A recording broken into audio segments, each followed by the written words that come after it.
Hey guys, welcome back to the testing world. I designed an auto brewer. If you want to know how to build it and the materials needed, go ahead and skip to this time on screen now. And if you want to hear about how I designed it, go ahead and keep watching. Basically, I have been meaning to make one of these for a while. I wasn't sure about how to do it exactly until I found designs that use this. It's sort of like a sorter. Basically, if an item is in here, it will lock this so that potions can't come out. So I used that plus detecting whether or not the chest was full to enable or disable the brewer. This was the version 1. It is an absolute mess. As you can see, there's so much shit going on. It's so big and clunky. But basically how it works is, if the chest has 4 bottles missing, it will send a thing through and it will make some more bottles.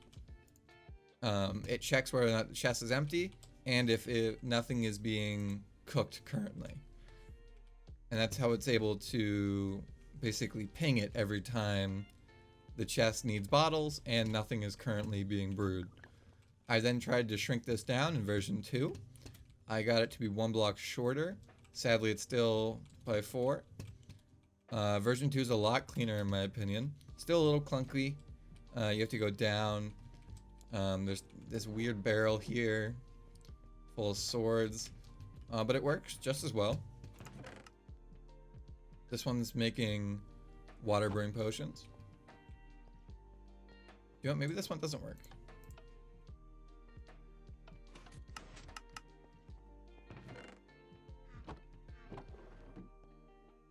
I don't know why this one isn't working. Oh, okay, I guess you have to take out more than usual. Oh, there's a limitation with these ones, whereas they don't fill the chest all the way. They usually leave a spot blank, but that can be remedied by just adding another chest. It has to do with the way this works. Basically, there's a slight delay in between when the bottles go in and the next is queued. So you have to basically -1. So when this is done, it will probably do another one. There you go, it finished. So those bottles get taken out and another gets sent in, even though this is now off. So it will fill up to here and there'll be 3 empty. That's the same exact thing over here. And I have ones behind it that are the exact same, that just show off that you can do any number of potions. I actually don't know why this one's disabled. To re-enable it, if it's stuck, you can just stick something up there. Maybe this one is broken. Oh. There's a toggle in the back to fully disable it. Anyway, it can use any number of ingredients. All you gotta do is stack more droppers and hoppers. This one is supposed to be splash potions. As you can see, it will fill up slowly with this. And this one is just basic water breathing potions. And this was the final design. I was able to shave off another block, and it no longer goes into the floor. It uses only 1 observer. I think this one uses... Oh, this one uses none. Never mind.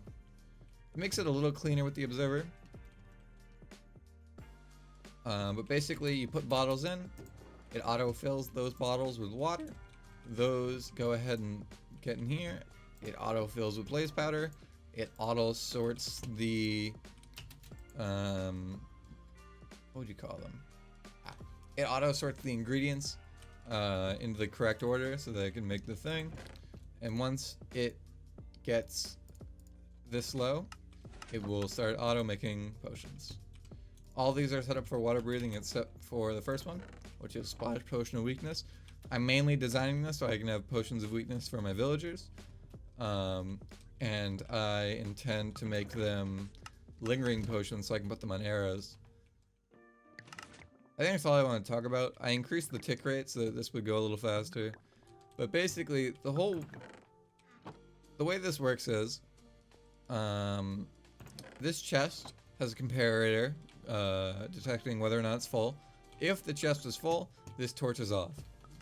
But if the chest is not full, once it's empty up to this point, that torch turns on because nothing's powering this line, and then it sends a signal through. Oh, I have the tick rate increased, by the way. I should probably. It sends a signal through here, a 1 tick pulse, that pings all of these droppers and the water bottle dispenser. So that's 1 water bottle and then all the ingredients in order. That then goes through this observer, which pings this 2 more times, so it's 2 water bottles. And that gets fed into these hoppers, which go into the side, and the ingredients up top. Whenever this is full of something, this gets powered. And as you can see, nothing is in there, so it's not powered. So this is only being powered, this torch is only being turned off by this line of repeaters. So if we take out, I'll actually decrease the tick rate so we can see it. If we take out the proper potion, that turns off, that turns on, all the shit goes through. Now there's something in here, so this turns on, and this turns the torch back off. And as soon as this gets emptied, if this is still off,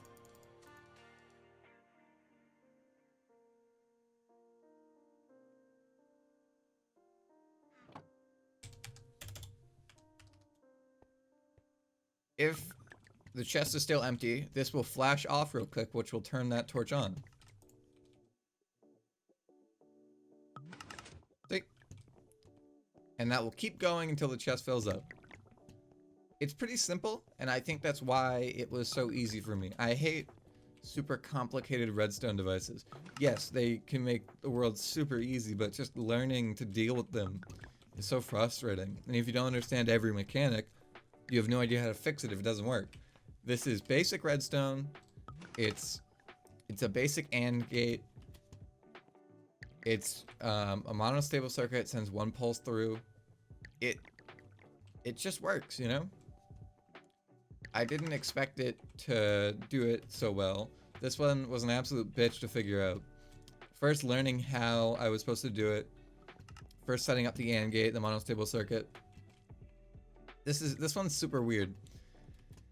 Basically, when it gets triggered, it has 2 like monostable circuits. One of them, actually no, I guess it only has 1, but it gives this a 1 tick pulse.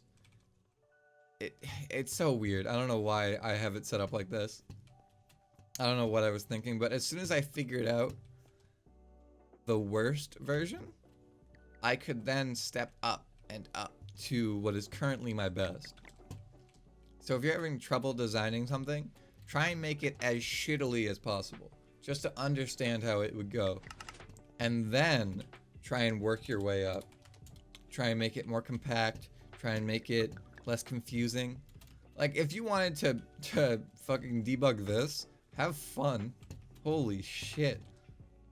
There's so many repeaters you have to find tweak. Like this was an absolute bitch, finding out exactly how much you had to do. This, man, alright, basically the way this works is, I don't know how I learned this, but a repeater at max will make this tick twice when given a 1 tick pulse. Oh, in subtract mode.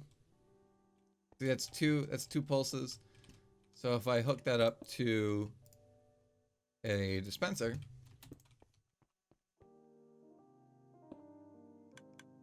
see, that's 2.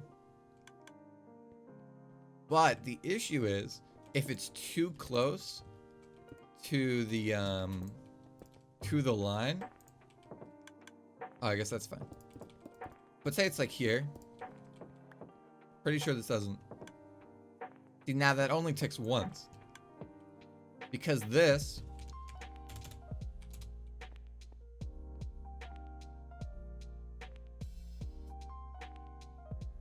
I didn't expect how slow this would be. This never reaches 0.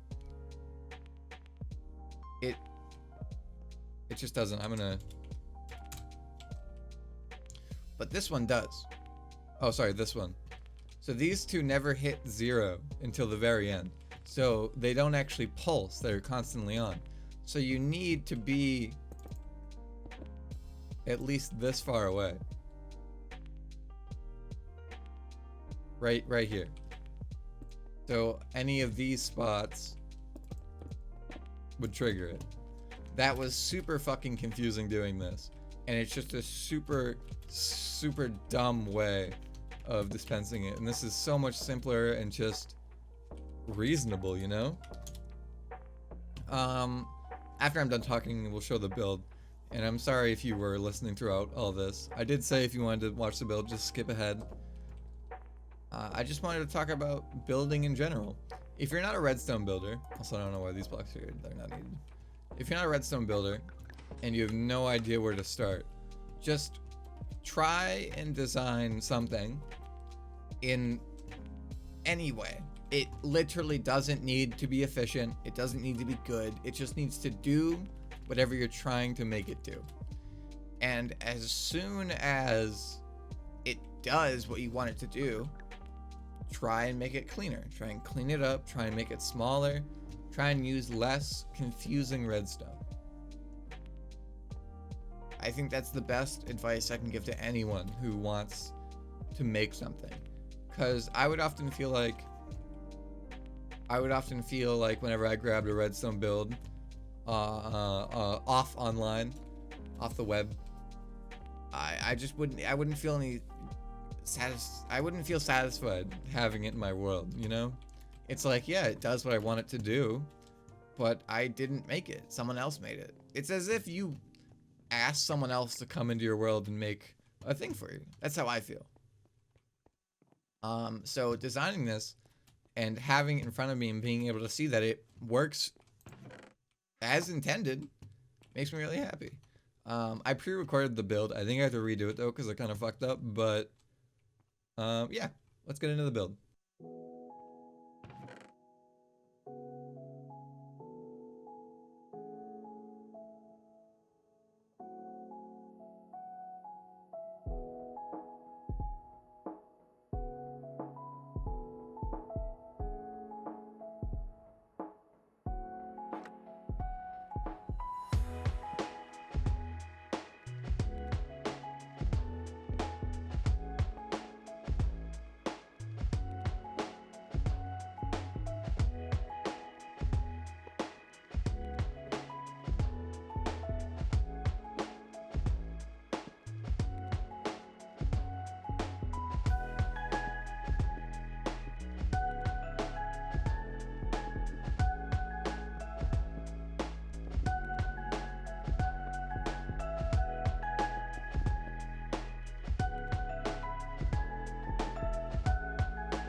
Hey, sorry for interrupting that peaceful music. I just gotta explain how you need to put the ingredients in these droppers.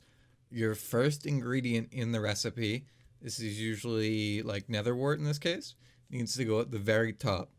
And then it's normal order from bottom to top. So the second ingredient is on the very bottom, and then the third is above that. And depending on how many you have, that just keeps going up. But the first ingredient in the recipe needs to be in the top dropper or the brewer won't work. Got it? Okay, bye.